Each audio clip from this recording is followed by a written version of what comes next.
اعوذ باللہ من الشیطان الرجیم بسم اللہ الرحمن الرحیم۔ شروع اللہ کے نام سے جو بڑا مہربان نہایت رحم والا ہے۔ حقیقی دنیا کے معزز دوستوں، السلام علیکم۔ پیارے دوستوں، ٹائٹن نامی سب مرین کی پیشن گوئی سن 1998 میں ہی کر دی گئی تھی۔ یہ پیشن گوئی سمپسن کارٹون کی ایک سیریز میں کی گئی تھی۔ یہ کارٹون اکثر سازشی نظریات سے پیش گوئی کرتے رہتے ہیں اور ان کارٹون کے بارے میں یہ کہا جاتا ہے کہ یہ کئی سال پہلے ہی اہم واقعات کو ہو بہو دکھا دیتے ہیں۔ پیارے دوستوں، ٹائٹن آبدوز سے متعلق جو قسط ابھی خبروں میں ہے وہ اسی رائٹر نے لکھی تھی۔ یہ رائٹر جوشن گیٹ کمپنی کے ساتھ 4 بار سفر کر چکا ہے۔ اس پروڈیوسر کا کہنا ہے کہ سفر پر جانے سے پہلے لوگوں سے خصوصی دستخط کروائے جاتے ہیں۔ اس معاہدے سے پہلے صفحے پر 3 بار موت بھی لکھا ہوا ہوتا ہے اور لوگ اپنی جانوں کی قربانی دینے کے لیے اس خطرناک سفر پر بھی جاتے ہیں۔ دی سمپسن نامی کارٹون نے کئی سالوں سے اپنے حقیقی اور مزاحی واقعات کی غیر معمولی صلاحیت سے کروڑوں لوگوں کو اپنے جال کے سیر میں جکڑ کر رکھا ہوا ہے۔ پیارے دوستوں، سابق امریکی صدر ڈونلڈ ٹرمپ چونکا دینے والی صدارت سے لے کر 9/11 کے المناک واقعات تک اس اینیمیٹڈ سیریز کو جدید دور کا نوسٹراڈیمس قرار دیا جاتا ہے۔ اس سیریز میں نہ صرف پیشن گوئی کی جاتی ہے بلکہ درست انداز میں حالات کو بنا کے بھی دکھایا جاتا ہے۔ اگر ڈونلڈ ٹرمپ کی ہی بات کریں تو اس کے صدر بننے سے بہت پہلے ہی سمپسن کارٹون نے اس کی پیشن گوئی کی تھی، جو کہ بعد میں درست ثابت ہوئی۔ مثال کے طور پر ڈونلڈ ٹرمپ کا تقریر کرنے کا انداز، اسمبلی میں آنے کا انداز، کپڑے پہننے کا انداز، یہاں تک کہ ان کے ہاتھ ہلانے کا انداز، یہ سب کچھ دی سمپسن کارٹون میں ہو بہو دکھایا تھا۔ اب یہ کارٹون ٹائٹن نامی آبدوز کے واقعے کے بعد پھر سے خبروں میں آ گئے ہیں اور اس دفعہ دی سمپسن کارٹون کی ایک قسط کا تذکرہ بار بار کیا جا رہا ہے۔ یہ قسط شو کے رائٹر اور ایگزیکٹو پروڈیوسر مائک ریس نے لکھی تھی۔ یہ اوشن گیٹ نامی کمپنی کے ساتھ 4 مرتبہ سفر بھی کر چکے ہیں۔ ایک سفر انہوں نے ٹائٹینک جہاز کے ملبے کا بھی کیا اور سمپسن کارٹون کے پروڈیوسر کے مطابق اس خطرناک سفر میں موت ہمیشہ آپ کے سر پر منڈلاتی رہتی ہے۔ اوشن گیٹ نامی سمندری جہاز میں 4 دفعہ سفر کرنے کے دوران الگ الگ تکنیکی مسائل کا سامنا ان لوگوں کو کرنا پڑا، جس کی وجہ سے وہ اوشن گیٹ کمپنی کو نہیں بلکہ گہرے پانی کو ہی ذمہ دار ٹھہراتے رہے۔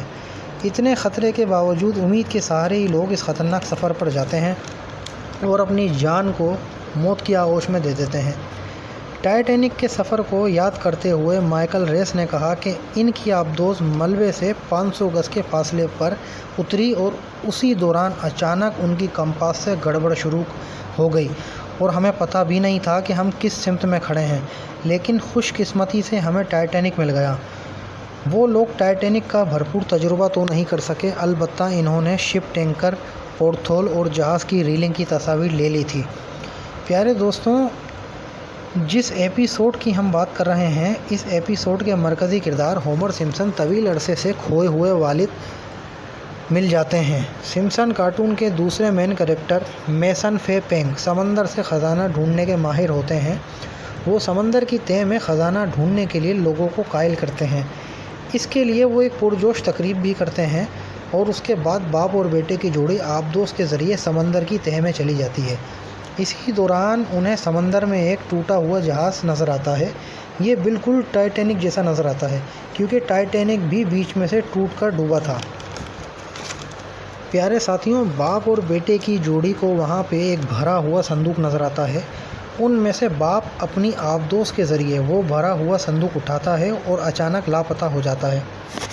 اسی دوران بیٹا اپنے باپ کو ڈھونڈنے لگتا ہے مگر کامیاب نہیں ہو پاتا۔ اتنے میں اچانک اسے ایک روشنی نظر آتی ہے۔ وہ سمجھتا ہے کہ وہ اس کے باپ کی آبدوز ہے اور وہ اس روشنی کی طرف بڑھتا ہے اور بڑھنا مستقل شروع کر دیتا ہے، اور جب وہ قریب جا پہنچتا ہے تو وہ دیکھتا ہے کہ وہ کوئی آبدوز نہیں بلکہ ایک روشن مچھلی ہے۔ وہ اس مچھلی کا پیچھا کرتے ہوئے ایک چٹان میں پھنس جاتا ہے۔ پیارے دوستوں، ہومر سمپسن اس سے نکلنے کی کوشش کرتا ہے لیکن کامیاب نہیں ہو پاتا۔ اسی دوران آبدوز کے اندر کا منظر دکھایا جاتا ہے۔ اس میں آکسیجن کم ہونے کا سگنل آ رہا ہوتا ہے اور یہ دیکھ کر ہومر کے ہوش اڑ جاتے ہیں۔ پھر اچانک آکسیجن کی سطح بحال ہو جاتی ہے، جس سے کچھ سانس لینے میں آسانی ہوتی ہے۔ اسی دوران آکسیجن کی سطح پھر انتہائی بے حد نیچے درجے تک گر جاتی ہے اور پھر آکسیجن مکمل ختم ہو جاتی ہے اور اسی دوران وہ مکمل کوما میں چلا جاتا ہے اور کئی دن کے بعد اس کی آنکھ ہاسپٹل میں کھلتی ہے۔ پیارے دوستوں، نیو یارک پوسٹ کے مطابق یہ قسط سن 1998 کی ہے، یعنی آج سے ٹھیک 25 سال پہلے کی۔ اس ایپیسوڈ کا نام سمپسن ٹرائیڈ ہے۔ شو کے رائٹر اور پروڈیوسر مائک ریس کا کہنا ہے کہ وہ تو اس قسط کو بھول ہی چکے تھے اور انہوں نے اس قسط میں کوئی پیشن گوئی نہیں کی، بلکہ یہ ایک فلم سے متاثر ہو کر مختلف رائٹر نے یہ کہانی ان سے لکھوائی تھی اور انہی دنوں میں امریکن ایکٹر ڈینزل واشنگٹن کی فلم کرمزن ٹائڈ آئی تھی اور اسی فلم سے متاثر ہو کر یہ قسط لکھی گئی تھی۔ اگر اس قسط میں آپ دیکھیں گے کہ یہ مشن ٹائٹن آبدوز کو ڈھونڈنے کا نہیں بلکہ خزانے کو ڈھونڈنے کا مشن ہے۔ اگرچہ اس شو کے کرتا دھرتا اس بات کی وضاحت کر چکے ہیں، مگر لوگ ان کی اس بات کو ماننے کے لیے تیار نہیں۔ بہت سے لوگ اس بات پر یقین رکھتے ہیں کہ دی سمپسن کارٹون میں مستقبل کی پیشن گوئیاں کرنے کی صلاحیت موجود ہے، مگر بعض لوگ تو یہ بھی کہتے ہیں کہ سمپسن کارٹون بنانے والے ٹائم ٹریولر ہیں جو مستقبل میں جا کر واقعات کو دیکھ کر آتے ہیں اور پھر انہیں اپنی کہانی کی شکل میں لوگوں تک پہنچا دیتے ہیں۔ پیارے دوستوں، ناقدین کا یہاں تک کہنا ہے کہ دی سمپسن کے 29 سالوں میں 34 سیزن آ چکے ہیں۔ قسطوں کی ایک وسیع لائبریری ہے جس کی وجہ سے بعض واقعات میں مماثلت پیدا ہو جاتی ہے، اس وجہ سے وہ ہم سے دور ہیں، لیکن اس بات کا ہرگز یہ مقصد نہیں کہ یہ مستقبل کی پیشن گوئیاں ہیں۔ سمپسن کارٹون کس حد تک درست ہیں، ٹائم ٹریولر ہیں یا کوئی ایلین، اس کا فیصلہ پیارے دوستوں آپ لوگوں نے خود کرنا ہے۔ اور یہ کیا ان کے معاملات ہیں، سمپسن کارٹون کی جو آج تک پیشن گوئیاں ہوئی ہیں کتنی آج تک درست ہو چکی ہیں اور کتنی درست نہیں ہوئیں، اس کا اللہ تعالیٰ کو ہی بہتر علم ہے۔